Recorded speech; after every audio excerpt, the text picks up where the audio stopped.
Os homens participaram mais cedo do nosso encontro de oração, que nós realizamos todos os domingos às 5 horas da tarde, antes do culto, deste culto aqui. E a nossa reflexão naquele encontro foi esse mesmo texto que eu vou estar trazendo esta noite. Apenas ficamos em um versículo na nossa reunião e eu vou expandir essa mensagem a toda a igreja na noite de hoje. Portanto, os homens já sabem, com antecedência, eles já sabiam qual é o texto que nós iríamos ler, porque eu anunciei a eles que seria o texto da mensagem desta noite. Evangelho de Lucas, capítulo 22. Os irmãos vão abrir no verso 39 até o verso 44. Diz assim as Escrituras Sagradas. Lucas, capítulo 22, do verso 39 ao verso 44. Diz assim: E saindo foi, como de costume, para o Monte das Oliveiras, e os discípulos o acompanharam. Chegando ao lugar escolhido, Jesus lhes disse: Orai, para que não entreis em tentação. Ele, por sua vez, se afastou cerca de um tiro de pedra e de joelhos orava, dizendo: Pai, se queres, passa de mim este cálice. Contudo, não se faça a minha vontade, e sim a tua. Então lhe apareceu um anjo do céu que o confortava, e estando em agonia, orava mais intensamente. E aconteceu que o seu suor se tornou como gotas de sangue caindo sobre a terra. Amém. Veja, irmãos, quando nós falamos sobre oração, nós falamos muito mais, estamos tentando falar de coisas muito maiores do que as meras palavras. Oração tem a ver com linguagem, com palavra, seja ela falada ou seja ela pensada. Algumas pessoas oram silenciosamente. Fizemos isso hoje à noite no culto, quando confessamos os nossos pecados a Deus. Mas outras pessoas oram em voz alta. Outras pessoas proferem palavras quando estão orando. E nós podemos cair no erro de pensar que a oração é o mero exercício de falar, de se expressar. Mas a oração é muito mais, ela envolve muito mais do que isso. Oração é intensidade. Oração significa um envolvimento completo do nosso ser. Oração exige esforço físico. Oração exige esforço mental. Oração exige renúncia da nossa parte. Exige muitas coisas de nós. Orar é mais do que falar, podem ter certeza disso. Quem tem o seu hábito saudável e santo de orar costumeiramente, vai saber que orar é mais do que falar. Falar faz parte da oração, mas a oração vai além do falar. É mais do que falar ou pensar. E nessa passagem nós temos algo muito interessante acerca da oração. Meus irmãos, o qual gostaria de começar a comentar com vocês. Primeiro, olhando para o nosso próprio Senhor Jesus Cristo e vendo o vigor e a seriedade com que Jesus Cristo tratava a oração. Às vezes nós achamos que a oração é algo muito comum, muito simples, e portanto acabamos banalizando a oração, como se fosse algo de não muita importância, algo que a igreja toda faz, todo mundo ora, então certamente a igreja está no nível bom de oração, porque todo mundo ora, vai juntar todas essas orações e vamos ter aí uma quantidade de oração muito grande chegando até o trono da graça de Deus. Mas não, irmãos, oração é algo que envolve muita seriedade, um compromisso muito grande, e nós observamos isso em nosso Senhor Jesus. porque Jesus Cristo foi verdadeiramente um homem de oração. Ele era Deus, Deus em carne, mas ninguém orou mais do que o Senhor Jesus Cristo. Ninguém se dedicou tanto à oração como o nosso Senhor Jesus, nem os apóstolos, e podemos aqui pensar em homens de muita oração, como o apóstolo Paulo. As cartas do apóstolo Paulo são modelos da vida de Paulo apresentada, não só das igrejas ao qual ele escrevia, mas as cartas de Paulo estão cheias de oração. Geralmente Paulo começa suas cartas orando, agradecendo a Deus, como Gálatas. Louvo o Senhor e a Jesus Cristo por vós outros. Aos Tessalonicenses, como lemos, ele diz: dou graças a Deus por vocês, irmãos amados do Senhor. Então, geralmente Paulo começava as suas cartas mencionando a oração. E ele também costumava terminar, muitas das cartas de Paulo terminam com pedidos de oração do apóstolo Paulo. E no curso das cartas, no decorrer das cartas, nós vamos encontrar também orações do próprio apóstolo Paulo sendo proferidas. Ele era um homem de oração. Pedro, João, todos os demais apóstolos de Jesus também eram homens de oração. Foram treinados pelo Senhor a orar. O texto do verso 39 diz que Jesus foi para o Monte das Oliveiras e os discípulos o acompanharam. Os discípulos aqui são os apóstolos de Jesus. São o grupo mais íntimo do Senhor que estava sempre com ele. Aqueles irmãos não apenas viam Jesus orando, mas eles também, por muitas vezes, oravam com o Senhor. Eles também oravam. Não pensem que os apóstolos não eram homens de oração. Eles eram homens de oração também. Não como Cristo. Porque ninguém foi como Cristo.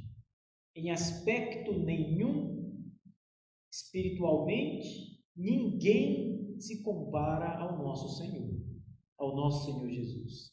O texto diz que o Senhor então vai para o Monte das Oliveiras. E o texto diz que ele vai fazer algo novo.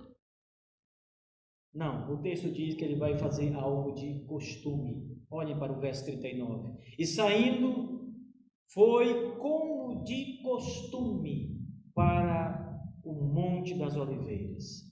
Era ali que o Senhor Jesus tinha todas as suas batalhas de oração. Era ali que ele se ajoelhava e ficava diante da presença do Pai em oração. Ele não orava apenas no Monte das Oliveiras, mas aquele parece ter sido um lugar separado pelo nosso Senhor de modo especial. Várias vezes o Senhor foi para o Monte das Oliveiras orar. Em várias passagens no Evangelho de Mateus, em outros evangelhos, encontramos o Senhor Jesus no Monte das Oliveiras em oração ao seu Pai, orando ao Senhor. E aqui mais uma vez no Evangelho de Lucas está o relato de que o Senhor Jesus se dirige ao Monte das Oliveiras como era de costume. A prática da oração na vida do nosso Redentor era algo costumeiro. Ele sempre orava. Ele não deixava a oração em segundo plano, para depois, quando ele estivesse mais calmo, quando as coisas estivessem melhor. Cristo orava sempre. Era costume do Senhor subir aquele monte para orar, para estar na presença do Pai em oração. Ele sempre orava. Ter a prática da oração, irmãos, ter o hábito da oração, o costume da oração, é algo vital à nossa vida, a todos nós. Não é só Cristo. Isto é a vida do crente. A vida do cristão tem que estar moldada pela oração. Você tem orado, amado irmão e irmã? Você tem gastado tempo precioso em oração? Vocês sabiam que hoje as pessoas que trabalham com essa área de marketing e outras áreas importantes têm dito que a coisa mais cara que se pode ter é o tempo. Tempo é dinheiro. eles dizem. Tempo é precioso. Você tem tirado o seu precioso tempo para orar? Será que a oração tem sido algo importante na sua vida, ao ponto de você reservar períodos do dia, da noite, para gastar com Deus, lutar com Deus? Porque oração também é luta. Paulo diz em Romanos, chama vários dos irmãos de Roma para orarem com ele. Ele usa a expressão lutarem comigo em oração. Porque oração é luta, é batalha e exige tempo. Se há algo que nós precisamos realizar com frequência, é orar ao Senhor. E orar exige entrega intensa. Veja, orar não significa apenas falar, lembrem disso. Orar significa envolver todo o ser, toda pessoa, todo o seu ser. Mas orar também significa, como eu disse agora, reservar tempo para isso. Separar momentos e períodos da sua vida em que você vai dedicar-se ao Senhor.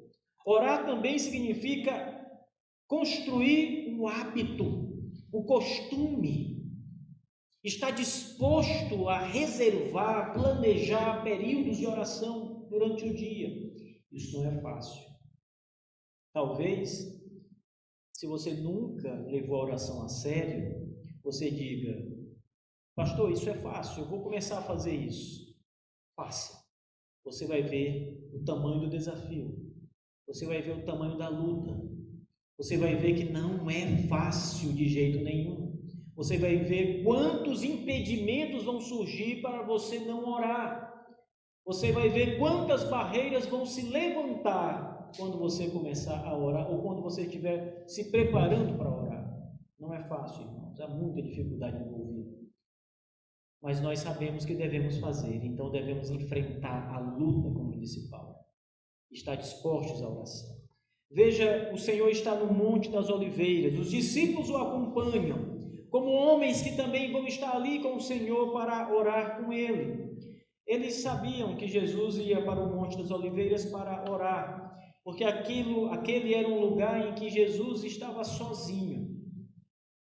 Quando ele não estava no Monte das Oliveiras, ele estava sempre acompanhado de multidões. Quando ele pregava, havia multidões. No Sermão do Monte, havia uma multidão de pessoas sentadas ali na grama, ouvindo Cristo pregar. Quando ele multiplica os pães e peixes, o texto diz que havia mais de 5.000 pessoas ao lado do Senhor, ouvindo os seus ensinos e participando daquela refeição. Quando ele saía para viagens, o texto diz que ele não tinha nenhum descanso, nenhum sossego. As multidões o apertavam, o oprimiam ali. Ele nunca tinha tempo de estar sozinho. Então, para orar sozinho, para meditar no Senhor e nas coisas do seu Senhor, Cristo subia aquele monte costumeiramente, porque ele precisava orar. Ele subia para falar com o seu Pai. E ali os discípulos sabiam que o Senhor estava orando e o acompanhavam, os 12 apóstolos acompanhavam o Senhor para orar. Agora veja como Lucas descreve esses momentos de oração do nosso Senhor Jesus. Chegando ao lugar escolhido, Jesus lhes disse: orai, para que não entreis em tentação. Todo esse acontecimento, Jesus no Monte das Oliveiras, se dá depois que o Senhor celebra a ceia, a primeira ceia, aquele encontro em que ele celebra a Páscoa e depois, extinguindo a Páscoa, ele celebra então a ceia, instituindo a ceia. Daquele dia em diante, a ceia passou a ser a celebração da igreja, não mais a Páscoa, mas a ceia então, como nós fazemos. E havia passado poucos dias, talvez um dia apenas, ou talvez ainda no mesmo dia, o Senhor então decide ir para o Monte das Oliveiras para orar, porque está próximo o dia da sua morte. Está próximo, está chegando finalmente o dia em que ele vai para o madeiro, pagando o preço pelos pecados do seu povo. E ele sabia disso. O Senhor sabia o que lhe esperava. Ele sabia que a morte era um desafio a ser vencido, a ser superado. Ele estava disposto a levar isso até o fim. Mas lembrem, Jesus Cristo é o Deus homem. Como Logos divino, como Deus, nada pode detê-lo. Não há temor do Senhor, mas como homem, como nós, ele morre. Ele é mortal. Ele tem medo. Ele entra em agonia, diz o texto, enquanto está orando, pensando na sua morte. Ele passou por coisas como nós passamos, coisas comuns do ser humano, como por exemplo o temor, a agonia, o sofrimento. Cristo viveu todas as coisas que nós vivemos, mas ele viveu mais intensamente. Portanto, aqui está o Senhor. Antes de orar, ele diz aos seus discípulos: orai para que não entreis em tentação. Pedro, logo mais, vai negar o Senhor Jesus 3 vezes. Antes que o galo cante, Pedro, 3 vezes me negarás. Aquilo, a negação de Jesus por parte de Pedro, foi uma tentação. Ele teve medo de confessar que conhecia Jesus e que era um seguidor de Jesus, porque ele teve medo de morrer. E ele negou Jesus, como muitos cristãos negam quando estão com medo. Ele negou a Jesus Cristo. O Senhor havia advertido: orem, para que não entreis em tentação. Isso significa, irmãos, que a oração nos deixa fortes para o dia da tentação. A oração não vai impedir a tentação, mas ela vai fortalecer você para a tentação, para suportar a tentação. O nosso Senhor Jesus, quando estava no deserto, ele foi tentado pelo diabo. Apareceu Satanás, o Senhor estava no deserto há 40 dias sem comer, há 40 dias sem beber, quando o diabo aparece a ele. Mas nesses 40 dias, vocês acham que o Senhor estava passeando pelas dunas, pelas montanhas?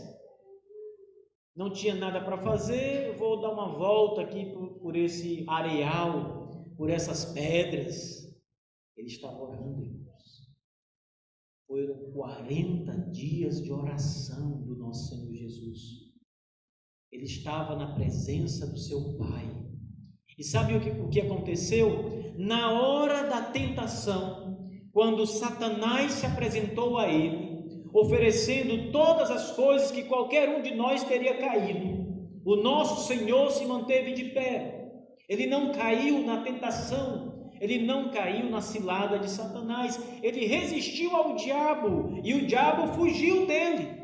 Assim como está escrito na Bíblia: resisti, pois, ao diabo e ele fugirá de vós. Só podemos resistir ao diabo se olharmos para o conselho de Jesus: orai para que não entreis em tentação. Nos outros evangelhos, em Mateus e em Marcos, essa mesma passagem vai estar presente.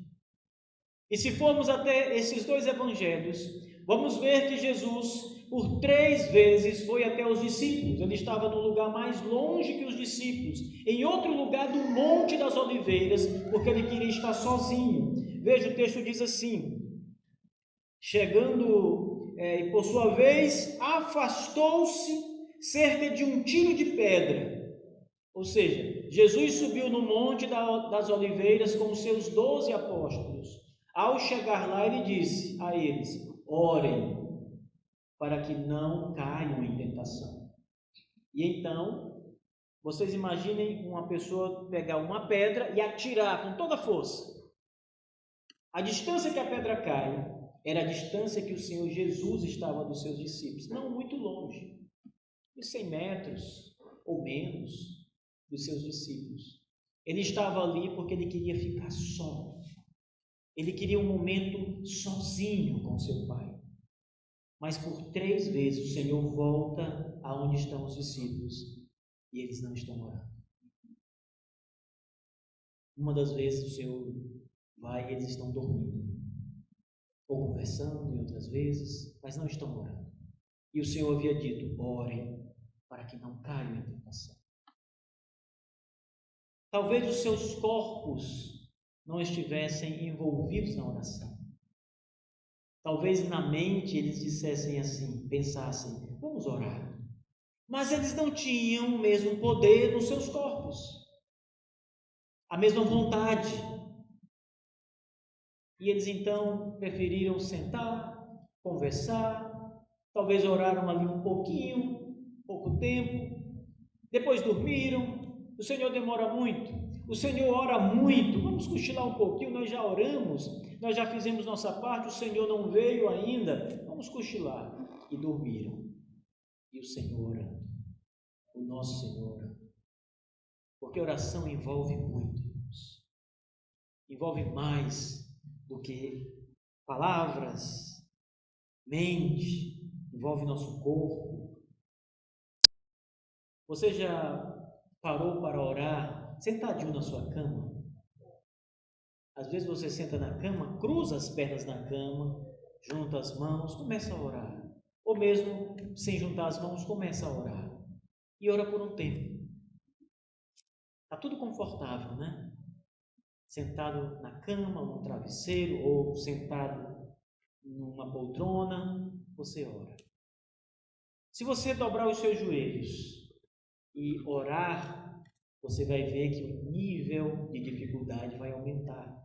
Porque você começa a colocar o seu corpo numa posição propícia para estar diante do Criador, e isso vai gerar mais dificuldade para você. E era assim que o Senhor Jesus orava. Ele, por sua vez, se afastou cerca de um tiro de pedra e de joelho orava. E de joelho orava. O Senhor envolveu o seu corpo na oração. Seus músculos, suas fibras, seus ossos, sua mente, suas palavras, sua linguagem, tudo estava junto. A oração do nosso Senhor era uma oração intensa, irmãos. Não era... Às vezes eu digo para vocês o seguinte: irmãos, vocês podem orar de muitas maneiras. Vocês podem orar quando vão trabalhar. Muita gente já ouviu dizer isso aqui. Você está pegando um Uber, está no trem, no metrô, no ônibus, está indo de carro. Você pode ir orando. Orai sem cessar, diz o apóstolo Paulo. Isso também é oração. Mas veja, não é uma oração tão intensa. Não é uma oração tão concentrada. Não é uma oração em que há tanto envolvimento, mas ainda é uma oração. Mas esta oração do nosso Senhor são daquelas orações que nós precisamos fazer mais. Entregarmos-nos a Deus em oração, envolvendo todo o nosso ser. Irmãos, o texto diz que o Senhor de joelhos orava. Essa palavra, essa expressão do verso 42 apresenta não só reverência, ou seja, o Senhor ficava de joelhos, claro, porque estava diante do seu Pai Celeste, como nós estamos diante de Deus e nos ajoelhamos porque reconhecemos a grandeza do Senhor, mas ele estava, além disso, envolvendo-se na oração de modo mais intenso, corporal. Todo o seu ser estava ali, de joelhos, orando e clamando ao Pai.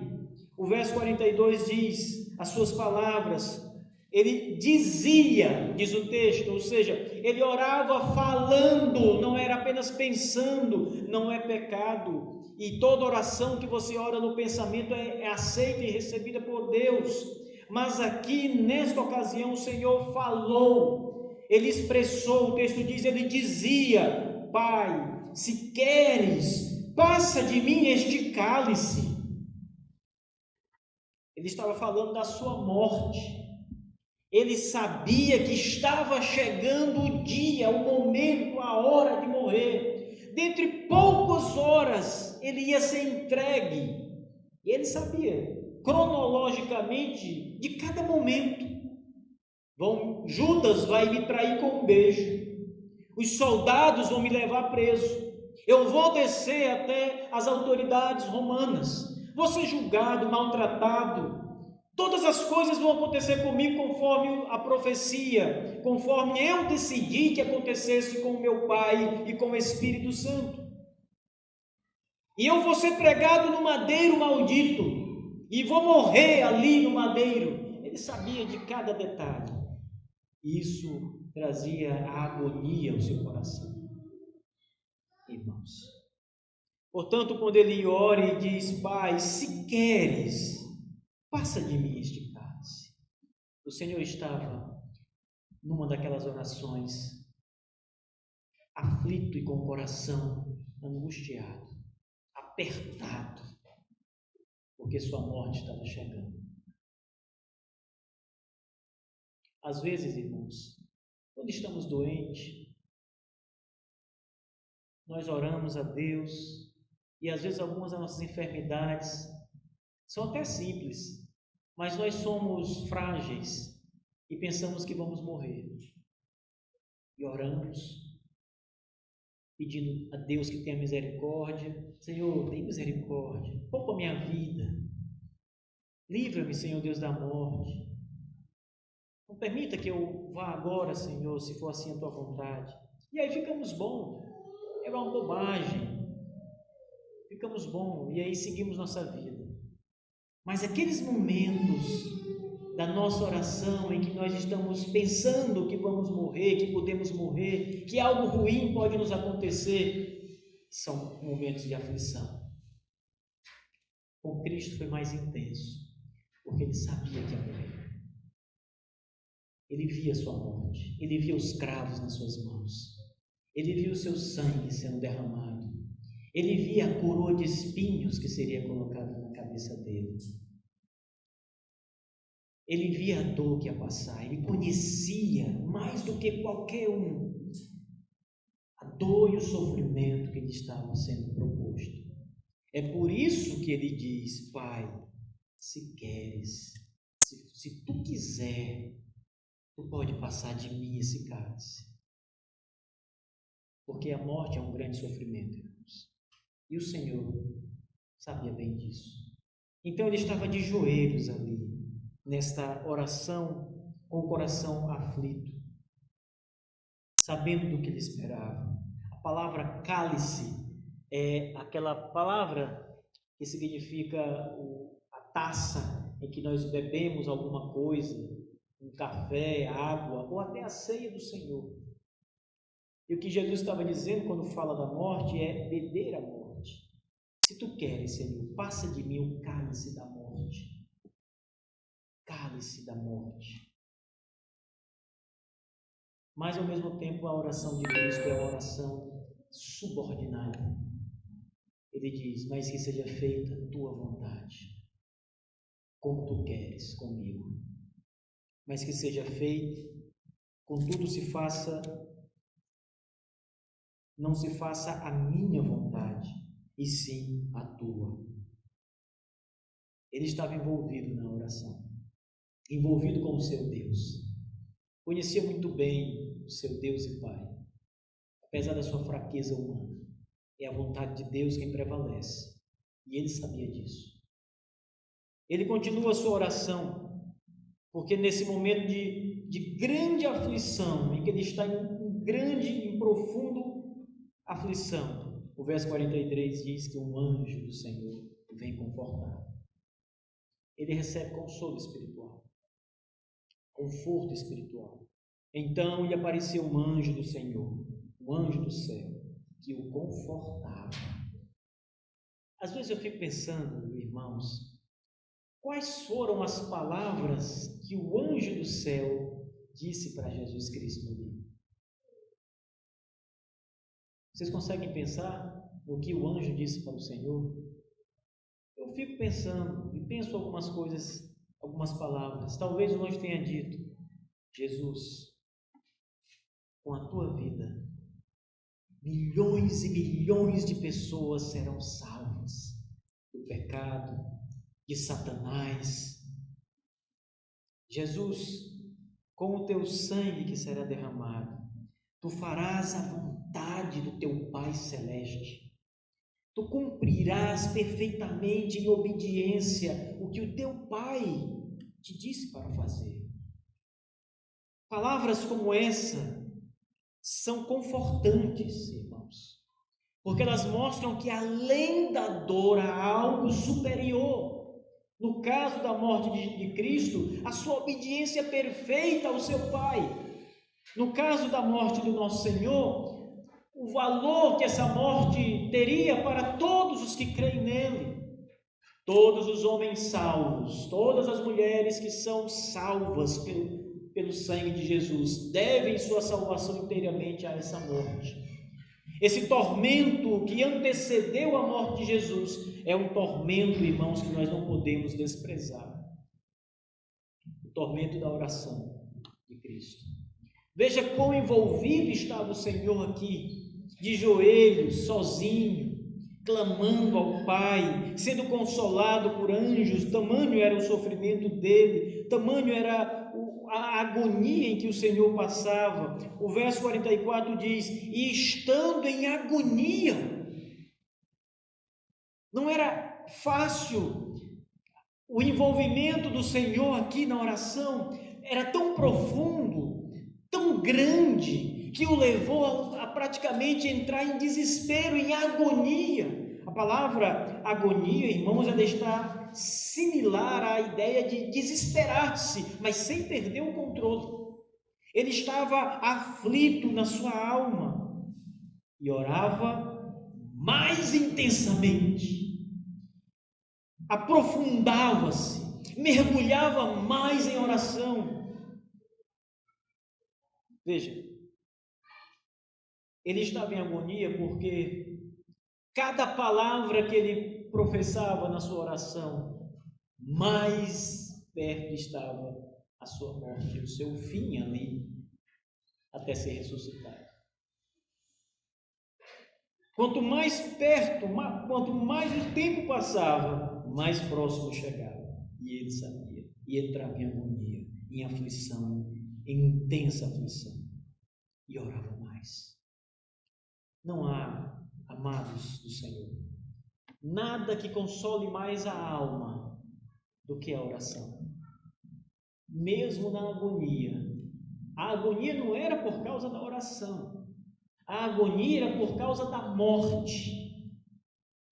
Mas ele estava na oração em agonia.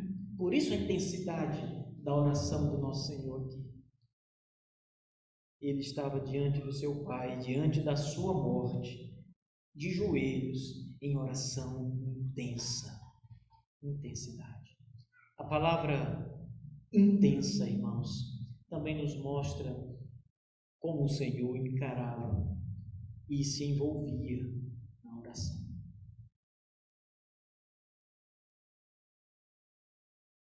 Certa vez, um pastor na Escócia, chamado John Knox, ele estava orando. A sua esposa relatava que acordava às vezes de madrugada, 3 horas da manhã, e sentia falta do marido na cama. Ele não estava lá. Ela levantava, ia para o quarto, o outro quarto, e ali estava o seu marido de joelhos, em oração e lágrimas. Uma vez ela disse que ouvia o seu marido dizer em oração: Senhor, me dá todas as almas da Escócia, senão eu morro. Ali estava um pastor que estava dedicando-se intensamente a pregar o Evangelho para que as almas da Escócia, dos escoceses, fossem salvas por Cristo Jesus.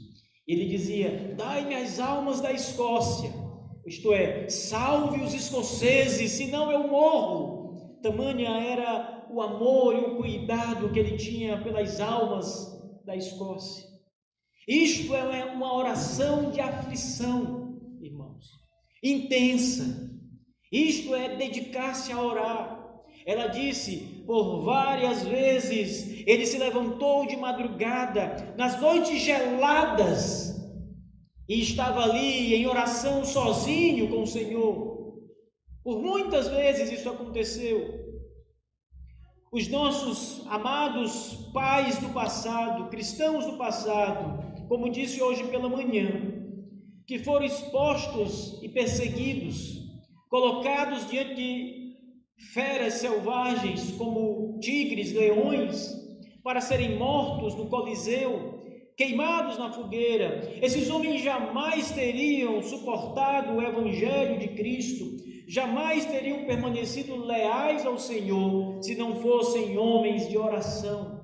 E ali estava o momento em que Jesus Cristo recomenda os seus apóstolos a se prepararem, o momento da tentação. Orai para não entrar em tentação. Aqueles nossos irmãos preferiram a morte do que negar o Senhor Jesus, porque eram homens de oração, oravam. Irmãos, intensidade é uma palavra importante para as nossas orações. Um outro pregador disse certa vez que ele estava num lugar bem fresco, bem arejado, na sombra, com um clima super agradável. E ele começou a orar a Deus. E orou com intensidade. E mergulhou na presença do Senhor em oração. Ele disse que quando levantou-se, estava completamente encharcado de suor. E aí é onde ele diz, e havia um tempo fresco, úmido, e eu estava na sombra. Mark Twain disse isso, porque ele se envolveu tanto na oração com o Senhor. O seu corpo, os seus sentimentos, a sua alma, tudo estava ali unido em oração, de modo que aquilo foi tão poderoso e forte que ele derretia-se em suor, ficava molhado de suor. Intensidade. Sejam intensos, irmãos, na oração. Envolvam o seu corpo na oração. Dobrem os joelhos para o Senhor Jesus Cristo em suas orações. Não significa que vocês orarão sempre de joelhos, mas orem de joelhos também. Falem com Cristo como se deve falar com o Deus que pode mudar qualquer situação. Implorem, humilhem-se na presença do Senhor. Clamem pela sua misericórdia. Ele pode fazer qualquer coisa. Lembrem, qualquer coisa pode ser feita por Deus. Às vezes, como eu falei, você está com um pequeno problema de saúde passageiro e você ora achando que vai morrer. Mas às vezes você está com um problema sério de saúde. Você está muito doente, enfermo. E talvez a maioria dos casos sejam casos de óbito, casos como o seu. Mas Deus pode salvar a sua vida. E quando você orar com intensidade, significa saber que talvez os médicos tenham dito: você está com câncer terminal, vá para casa, aproveite seus últimos dias, seus últimos tempos. E se o médico disse isso e você ainda está vivo, ore a Deus, porque se há alguém que pode curar o seu câncer, é o Todo-Poderoso. Agora lute com Ele em oração, como disse Paulo. Combata com Deus, implore ao Senhor, não o solte, como disse Jacó: não largarei enquanto não me abençoar. Fique com Ele, lute com Ele, clame, suplique, chore na presença de Deus, derrame seus sentimentos diante do Senhor, fique de joelhos, deixe os seus joelhos doerem, deixe suas costas doerem, deixe o suor cair no seu rosto. Mas vá a Cristo com intensidade. Busque o Senhor de verdade, não como alguém que se finge um cristão e faz orações rápidas, como um dever a ser cumprido. Vá a Cristo, irmãos, como quem precisa ser salvo, como quem precisa da cura e só Ele tem aquilo para te dar. Vá a Ele com intensidade, com fervor, com o coração disposto a não abandoná-lo enquanto não receber dele o que pede. O Senhor diz: pedi, pedi, batei, batei, e abri-se-vos-á. Pedi, pedi, e recebei. Vá, peça, diga para o Senhor: tu disse em tua palavra, Senhor, pedi, pedi, e será aberta a porta. Eu peço, abra. E peça, peça, peça ao Senhor Jesus. Você receberá. Aquele que busca, recebe, ele disse. Aquele que bate, abri-se-vos-á a porta. Vá ele, vá com intensidade. Vá desejando receber. Não vá apenas cumprir uma das obrigações cristãs. Você pode ter um caderninho, ler a Bíblia, li. Orar, orei. Visitar um irmão, visitei. Pronto, cumpri a tabela do dia. Fiz tudo que era para me fazer. Sou um bom cristão. Isso é insuficiente. Porque o cristianismo não é isso. É mais do que isso. Você pode se planejar fazendo coisas assim, mas faça todas com intensidade. Vá até o fundo. Um missionário chamado William Carey, um dos homens que eu tenho mais admiração, entre os homens que eu tenho mais admiração na história da igreja, do século XVIII, final do século XVIII. Ele decidiu no seu coração que ia levar o evangelho de Cristo até os povos mais longínquos da face da terra, que nunca tinham ouvido a palavra. E ele então começou a orar. E vou fazer isso, ele dizia. Ele é um sapateiro, pobre, irmãos. Tinha uma oficina de consertar botas. Ele então desenha um globo terrestre, um mapa mundi, não um globo, um planisfério, um mapa, e prega na frente da sua mesa de trabalho. E todo dia ele olha para aquele mapa e tem desejo ardente no coração de sair da sua terra, a Inglaterra, e ir até o mundo pregar a palavra. E ele começa a orar por isso. Ele vai na igreja e ele recebe um não como resposta. Ele disse: não, meu filho, volte para sua casa, volte para sua igreja.